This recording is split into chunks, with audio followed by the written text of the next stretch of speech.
하나님의 약속을 상기함이라고 하는 제목으로 고린도후서 1장 20절 말씀을 주제절로 하여서 말씀의 은혜를 함께 나누고자 합니다. 고린도후서 1장 20절입니다. 하나님의 약속은 얼마든지 그리스도 안에서 예가 되니 그런즉 그로 말미암아 우리가 아멘하여 하나님께 영광을 돌리게 되느니라. 우리는 많은 약속과 언약 관계 속에서 살아갑니다. 과연 우리는 약속과 언약을 잘 지키고 살아갑니까? 충실하게 잘 지킨다면 다행이지만 그렇지 못하는 경우가 있다면 이유는 무엇 때문입니까? 여기 불성실한 약속을 이행한 한 아이가 있습니다. 7살 유치원생인 민수는 오늘 친구 형준이와 동현이하고 공룡놀이를 했습니다. 자판기에서 뽑은 개구리를 키우는 동현이가 자판기 개구리를 준다고 해서 민수도 자신이 기르는 살아있는 개구리를 주겠다고 했습니다. 준다고 했을 때는 기분이 좋았는데 막상 그 개구리를 주려니까 무척 아까웠습니다. 그래서 동현이와 약속은 했으니까 개구리는 줄 수 없어서 올챙이를 줘야겠다라고 일기에 기록하였습니다. 여기에 성실한 약속을 이행한 한 경우가 있습니다. 약 200년 전 독일의 역사학자 레오폴트 폰 랑케가 산책을 나갔는데 우유 배달하는 소년이 넘어지는 바람에 싣고 있었던 우유병을 모두 깨뜨리고 우는 것을 보게 됩니다. 우유값을 배상하지 못하면 쫓겨날 것을 걱정하는 아이에게 내일 이 시간에 나오면 우유값을 주겠다고 약속했습니다. 집으로 돌아온 랑케는 역사학자 연구비로 거액을 후원하겠다는 독지가의 편지를 받았습니다. 독지가는 일정이 바쁘기 때문에 내일 외에는 시간을 낼 수 없다고 내일 만나자는 것이었습니다. 란케는 그 독지가에게 다음과 같이 답장을 보냅니다. 후원해 주시겠다는 제안에 진심으로 감사를 드립니다. 그러나 저에게 약속한 선약이 있어서 나갈 수 없습니다. 죄송합니다. 라고 편지를 보냈습니다. 랑케는 다음날 먼저 약속한 우유배달 소년을 만나서 약속을 지켰습니다. 약속이라고 하는 것은 내 생각대로 혹은 부분적으로 지키는 것을 말하는 것이 아니라 하나님의 뜻에 맞게 일괄적으로 충실히 이행하는 것이 되어야 하는 것입니다. 본론에서 약속을 지킨 3가지 경우들을 살펴보고자 합니다. 첫 번째는 자기 방식대로 약속을 지킨 리브가를 살펴보고자 합니다. 창세기 25장 23절의 말씀입니다. 여호와께서 그녀에게 이르시되 큰 자는 어린 자를 섬기겠다라고 말씀하셨습니다. 이것은 하나님의 약속이었습니다. 그런데 그녀는 이 약속을 자신의 생각대로 지키고자 했습니다. 아마도 그렇게 한 것은 그녀의 성격이 한몫한 것으로 보입니다. 아브라함이 며느리를 구하려 엘리멜렉을 하란 땅으로 보냈을 때에 리브가를 처음 만나게 됩니다. 그때 리브가가 엘리멜렉을 대한 태도를 보면 그녀는 상당히 인정이 있어 보입니다.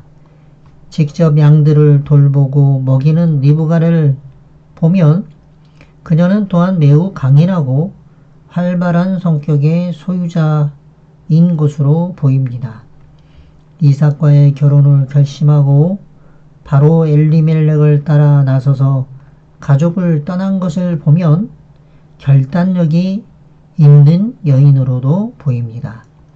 리브가는 더 나아가 야곱이 에서보다 장자의 명분에 적합한 인물이라는 것을 인식한 것을 보면 그녀는 영적 안목도 갖추고 있는 것으로 보입니다.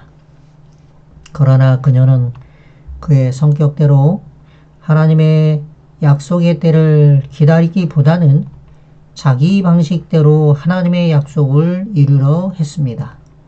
그렇게 함으로 하나님의 약속이 신속하고 원만하게 이루어지리라는 기대와는 다른 결과가 만들어지게 되었던 것입니다.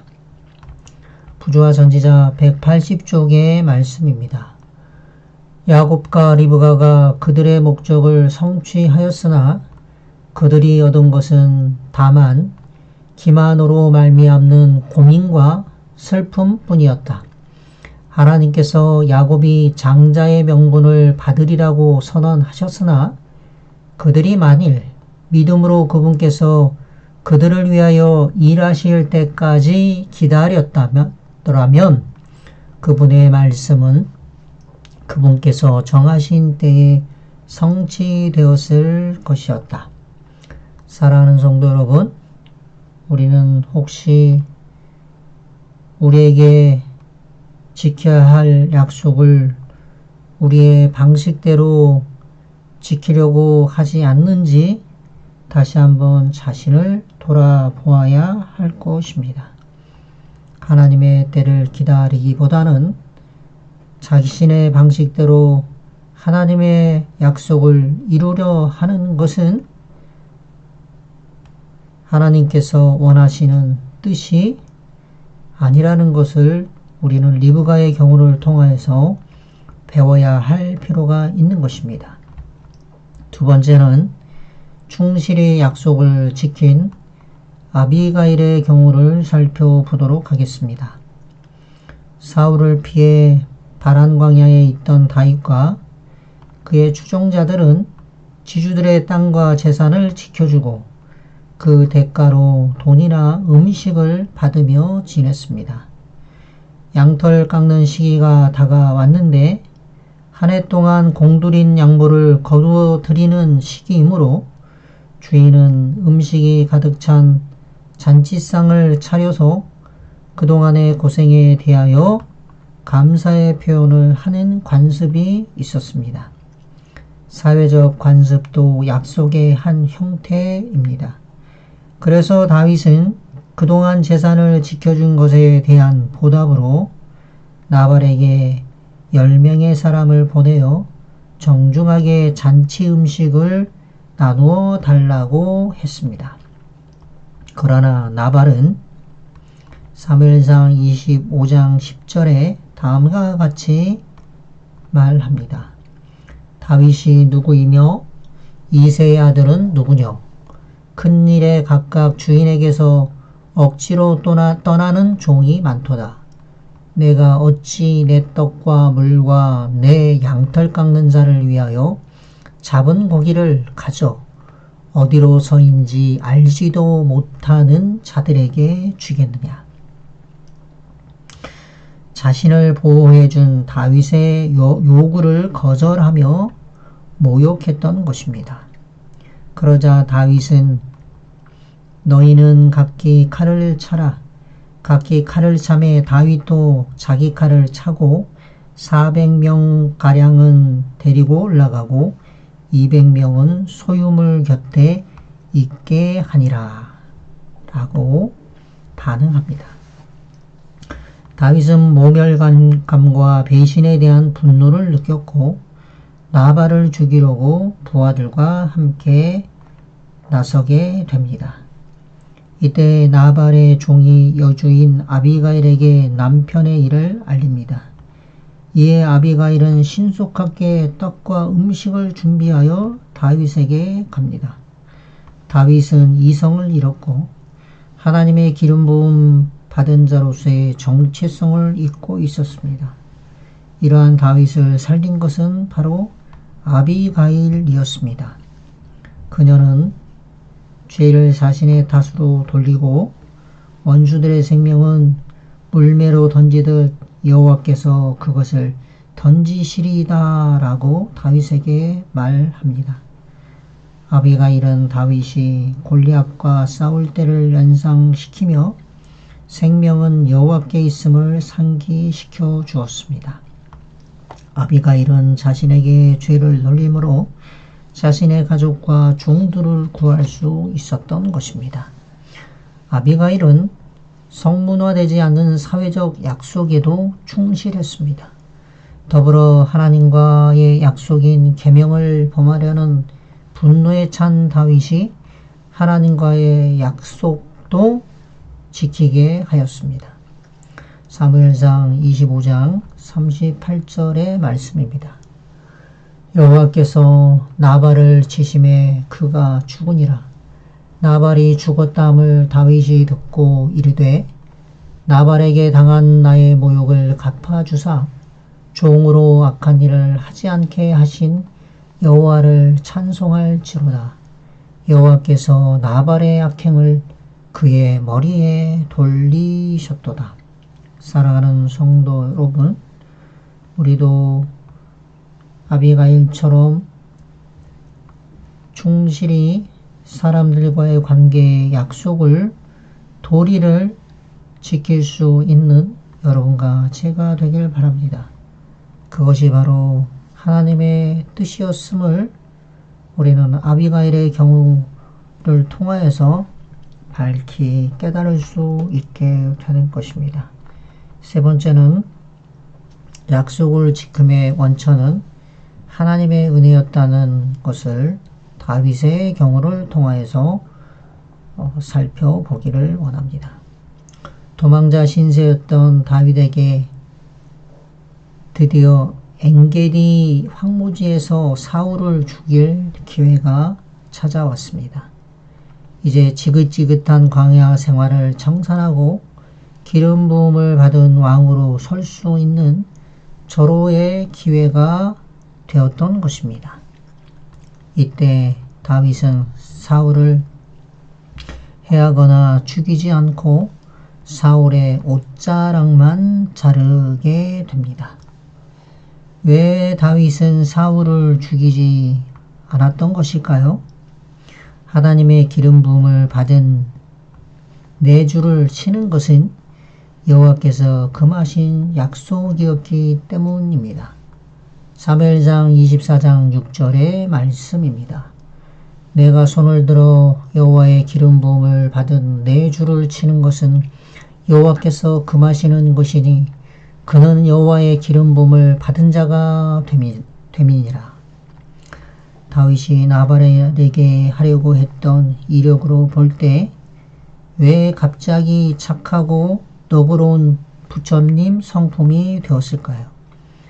결론적으로 말하면 다윗이 엔게디에서 살면서 하나님의 은혜를 충만히 체험했기 때문이었습니다. 이스라엘 땅은 강수량이 적습니다. 그렇기에 생존을 위해서는 하늘에서 내리는 비를 의지할 수밖에 없었습니다. 인간의 노력으로 물을 얻는 일은 힘들고 어려운 작업이었습니다.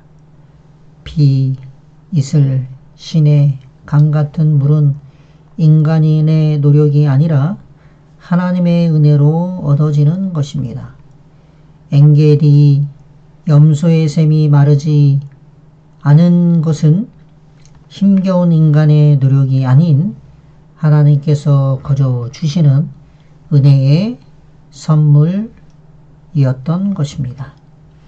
광야 한복판에 끊어지지 않는 엔게디 폭포가 있었듯이 다윗은 이 엔게디에서 이미 하나님의 풍성한 은혜를 경험했습니다. 하나님의 은혜로 다윗은 하나님의 약속을 상기하였던 것입니다. 하나님의 은혜는 우리가 약속을 지키는 에너지의 원천입니다. 값없이 거저주시는 하나님의 은혜를 실제적으로 체험한 사람만이 약속을 지킬 수 있는 것입니다. 우리를 위해 돌아가신 십자가 고난을 기꺼이 지신 우리 예수님의 그 크신 은혜를 마음으로 체험한 사람만이 하나님과의 약속을 지킬 수 있는 힘을 얻을 수 있다는 것을 우리는 기억해야 할 것입니다. 사랑하는 성도 여러분, 약속은 꼭 지켜야 하고 지켜져야 합니다. 7살 유치원생 민수처럼 혹은 리브가처럼 자기 방식대로 약속을 지키는 것이 아니라 아비가일과 다윗처럼 충실히 약속을 지켜야 합니다. 그러한 약속을 지키는 힘의 원천이 하나님께서 우리를 위해 값없이 베풀어 주시는 은혜에 있음을 우리는 잊어서는 안 됩니다. 다윗이 맛보았던 넘쳐나는 엔게디 샘물의 은혜가 오늘 이 시간 우리에게 충만히 임하기를 기원하면서 말씀을 마치도록 하겠습니다.